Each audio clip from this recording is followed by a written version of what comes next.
Welcome back to Wake Up America Weekend. Now, as the war in Israel rages on, Biden's abhorrent border policies are raising concerns of potential terrorism right here at home. This coming as we are reportedly seeing the worst year ever for crossings at the southern border. Here to discuss is veteran Army military police and retired supervisory border patrol agent Frank Lopez Jr. and Arizona Sheriff and Senate candidate Mark Lamb. Gentlemen, good morning. Good morning. Good morning. Frank, the House Committee on Homeland Security is saying 95.8% of all migrant applicants seeking admission to pursue asylum claims are admitted and released into the United States. The migrants are released with minimal vetting. Are we keeping track of these individuals once they're released? That's always been the nearly impossible task for the other agencies. Once Border Patrol deals with them, they get turned over to ICE, and from there, they disappear into the country, basically, and that's always been an issue. And what happens is the local and county agencies, law enforcement, have to start dealing with the persons that are appearing in their communities. So it's a nearly impossible task to keep track of so many people. Yeah, Sheriff, this catch and release policy has been going on for a long time. It's amazing to me that even children, I think it's now up to 85,000 children, they don't know where they are. I mean, they could be working illegally in long hours in factories. Nobody in the administration seems to care. But according to a congressional report in 23, it's been marked down as the worst year ever at the southern border with 3.2 million nationwide encounters. Sheriff, is it time finally for this administration to get its act together and put the border at the top of the list? I'd say right alongside the current military action in the Middle East.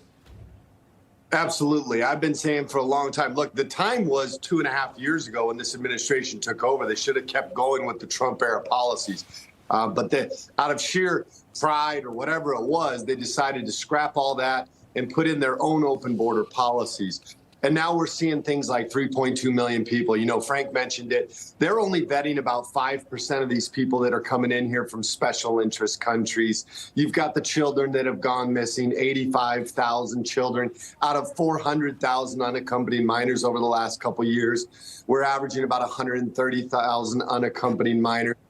This is just one problem stacked on top of another, stacked on top of another. So they need to do something about it because it's putting a lot of pressure on local law enforcement. It's putting a tremendous amount of pressure on Border Patrol, who doesn't have the resources to deal with it. This should have been something they took care of a long time ago. And they've put this country in the real problem. I've been saying this. This is the greatest national threat to America, not the Middle East, not any of those other places. The greatest national threat to America has been occurring on our southern border over the last year and a half. Wow. Well, the southern border is certainly a crisis, and one, quite frankly, of Joe Biden's and his administration's making. Right. We've had 172 people from the terror watch list cross into our southern border this fiscal year. How concerned are you? There are Hamas or other terror group cells in our country just waiting for the go-ahead for Frank. Yeah, so look, in the early 90s, you may recall Israeli embassies were attacked in the tri-border region of South America, Paraguay, Argentina, Brazil. And so this has been festering for a long time in this hemisphere. And those are the groups, Egyptian groups, Hezbollah, and other groups have been on this hemisphere. They're seizing this opportunity to move into the country. They have piggybacked on this drug smuggling routes, the human trafficking routes, and they are already in the country.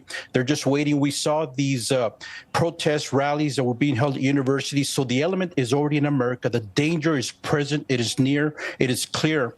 And so it is it's not just bad policy on behalf of the Biden administration. It is treacherous, and it is a betrayal of their duties to the American people. Right. Sheriff, let me ask you this. You just had Gavin Newsom go to China to meet with the president, which to me is a disgrace because isn't a lot of the fentanyl originating in China and then it's being pushed into our country through this porous southern border? So just talk a little bit about that drug angle. And now, as Frank just said, we have to worry about terrorists piggybacking on the cartels, working with the cartels to enter our country for other nefarious issues. In about a minute or so, just explain a little bit about that. Yeah, there's a lot to unpack there. First of all, Gavin Newsom goes to the Great Wall of China. He was astounded by the Great Wall of China. The wall was meant to keep people out of China.